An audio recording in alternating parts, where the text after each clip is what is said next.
This was my first traditional hive, and I had to take it down because I never did put a protection on it.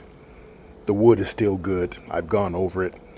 A couple of these pieces are newer than the originals, but since I became a full-time beekeeper, both here in my suburban home, and we have a total of about 15 hives so far on our off-grid property, which is my favorite because it's literally about 50 yards from the actual water that runs to our property. There's like a river slash lake.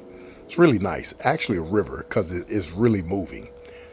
So, but when I come here to the suburban property, which we're pretty much here about 60-70% of the time, but we're picking up more and more time in the off-grid property, and hopefully this year we'll see a lot more time. We'll try and get about another 20%.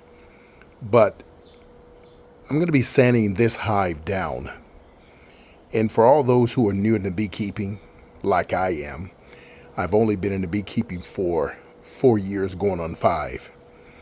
And although I grew up on a farm and I was somewhat involved in beekeeping as a child, it wasn't something I really understood. And so I'm no professional by any means, but it is something that gives me an opportunity to practice husbandry. And that's the main reason why I became a full-time beekeeper. Yes, collecting the honey is great, but husbandry is very important. The bees practice husbandry. The Most High practice husbandry with us. And so I wanted to understand that relationship, that symbiotic relationship that the bees have with themselves, the Most High has with us. I wanted to, see where my next season would bring me. As you can see out in the garden here, I don't have any of those trees anymore. I got rid of those trees because I was supposed to have a contractor come in and do everything, but I didn't get to the land and move permanently like I wanted to because I had to deal with some health issues last year and better taking care of myself and so forth after being in a hospital 5 different times. And there's a few trees here. I'll leave that big cherry there.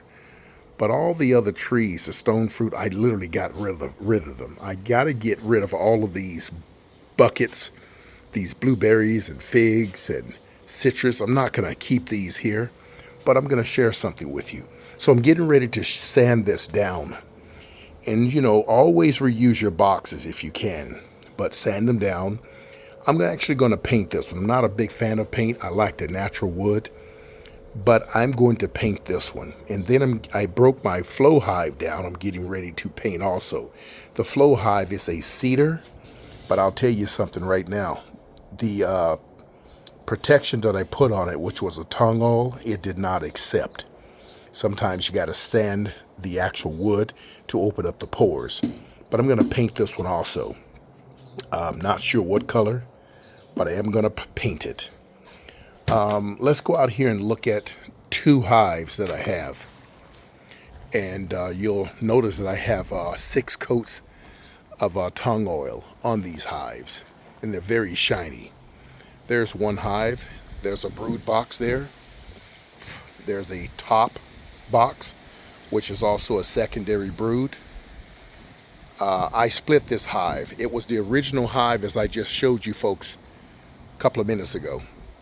And it's got the top and everything on it. And we'll go right here and check out this hive. And this hive is, once again, they're active.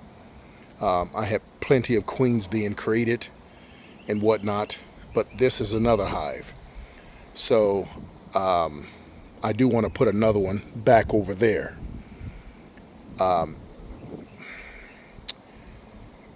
They're beautiful hives. They can be protected. You learn as you go and whatnot, and you learn what works best for you. And I'm figuring it out. I come out here sometimes, I'll post up and sit right along this area or right there in front of the bees.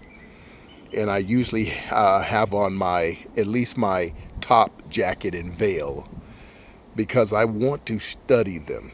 I have plenty of photography and videography footage of the bees because I want to understand, you know, I want to understand their behavior.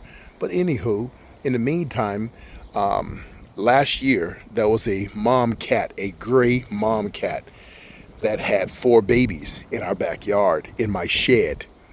And I couldn't help it. At first I tried to run them off, but then I decided, oh gosh, I'll just feed the little babies. And mom came around for it for the time being, but then she eventually took off. So the little babies, there was a black one, which I named Shadow.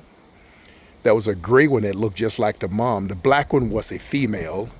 The gray one that looks like a mom was a male. I named him Gray. And then there were 2 that had the same color, which sort of a stripy, grayish, blackish, whatever you want to call it. And one was a male, I named him Sam. And the other one was a female, I named her Finicky. And of course, what cats do, as I've learned, that they will have sex with each other or keep it in the family, incest, if they don't have any opportunity to go out anywhere else. Let me see if I can locate them. And just to let you know, they did have sex with their sisters. And both sisters got pregnant, had their babies about a week apart. And there's Gray right there. Hey, Gray. What's up, man? How you doing?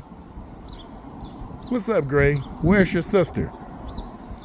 I know you've been smelling on her. If you don't take control of these cats and get them neutered, they'll keep having babies. So let me see. Sometimes mom is back here. I don't see her, but here's her babies here. See the babies?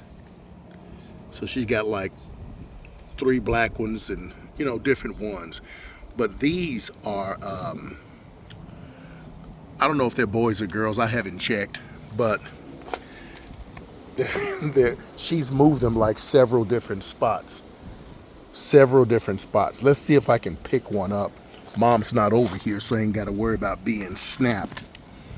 Hi, babies. Hi, mummies. Come here. Come here. How you doing? I know. How you doing? Huh?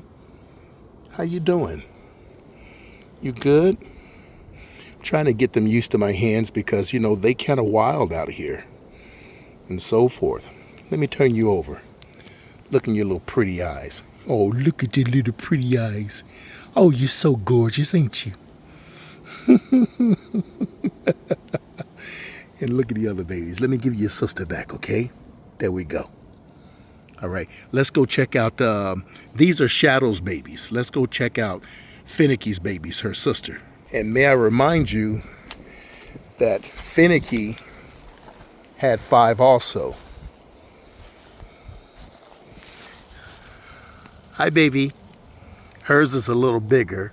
Oh, look at the little babies. How you doing? How you doing? Oh, look at she got one in there that's so beautiful. I want to actually raise her in the home. But my wife don't want no cats inside, so I don't blame her. But anyways, ain't you pretty? Yes, you are. Look at that one right there staring at me. What's up, buddy? Looking like a little cow with a black nose, black and white nose. Anywho, people. Yeah. So like I said, that's pretty much what I've been focused on. It's, being kind to the cats. There's Shadow right there. There's the other sister right there. Hey, Shadow. Hey, Shadow. And Gray, he's eating. Of course, you see him right there. But folks, Gray, he's a sprinter.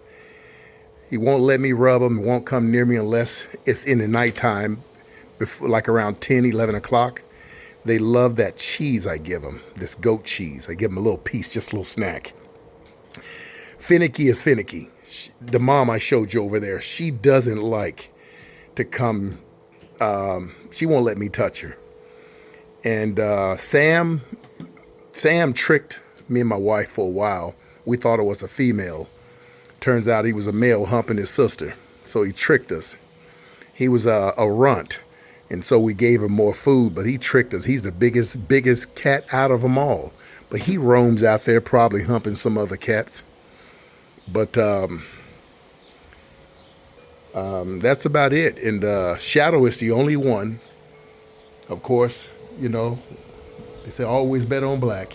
Shadow's the only one that comes up to me. She turns her back to me so I can rub her and pick her up. Every now and then she get a little testy, especially when she's near her babies. She doesn't like me to go over there and mess with her babies. She'll kind of at me, and so I get it. She's protective. But yeah, that's pretty much it, folks. That is pretty much it. Just doing my thing out here, cleaning up this back area because I don't want to have to do much back here once we do relocate. But in the meantime, we're still here. You folks remember this old bike here? Remember this e-bike? I call it the Green Machine. Most of you should know this bike if you've been following me for years. You know I started off with this bike on P Street from the rooftop terrace. Yeah, I kept it around for some reason. But yeah, there wasn't too many gardeners. Matter of fact, I was the only gardener, especially a brother, a black gardener, that brought you folks e-bikes from the garden. This is it right here. I missed this bike. But, the company, the bike went bad on me in 1 year, maybe a year and a half. And now that I know what I know, I can swap out the mid-range motor, put a new chain on, or re-oil the chain, put a new battery in. I can do a lot of things with this bike. A lot of people look for shells like this, the skeleton of the bike, so they can go ahead and do what they got to do. Okay? But anywho, folks, I do have my propane over here because we're going to move these to the property. We're taking off next week, and we're going to take these to this week. We leave on Thursday, so we don't have to travel on the Sabbath. They're going out to the property. They're all filled, too. That's about it. All right, folks. I've got to get out of here. I've got to get out of here. You folks take care. Look at Gray. He went sprinting again. Always sprinting. And Shadow just sits there. Shadow, you want some cheese?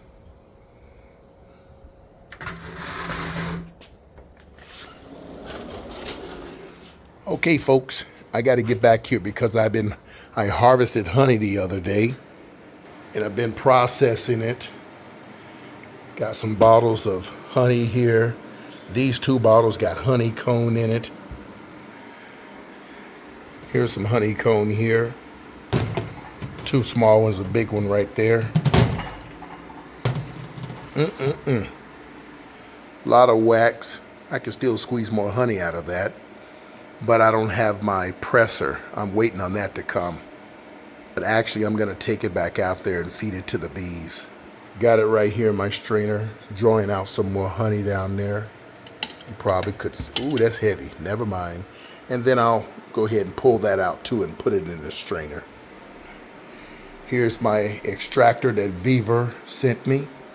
It's an electric one. Electric's cool, but you got to have this thing bolted down because if you don't, so it shakes. It's best to have your shed outdoors so you can do all your bee duties outdoors, not indoors. But I don't have a shed outdoors because I'm not gonna build one. It was years ago when I thought about it, but I was like, I ain't gonna be here long. But anywho, it's good. It's cool. It's real cool. All right, folks, I gotta go and I gotta eat, and I gotta get that protein in me. You know what I'm saying? Take care of yourselves, and until next time.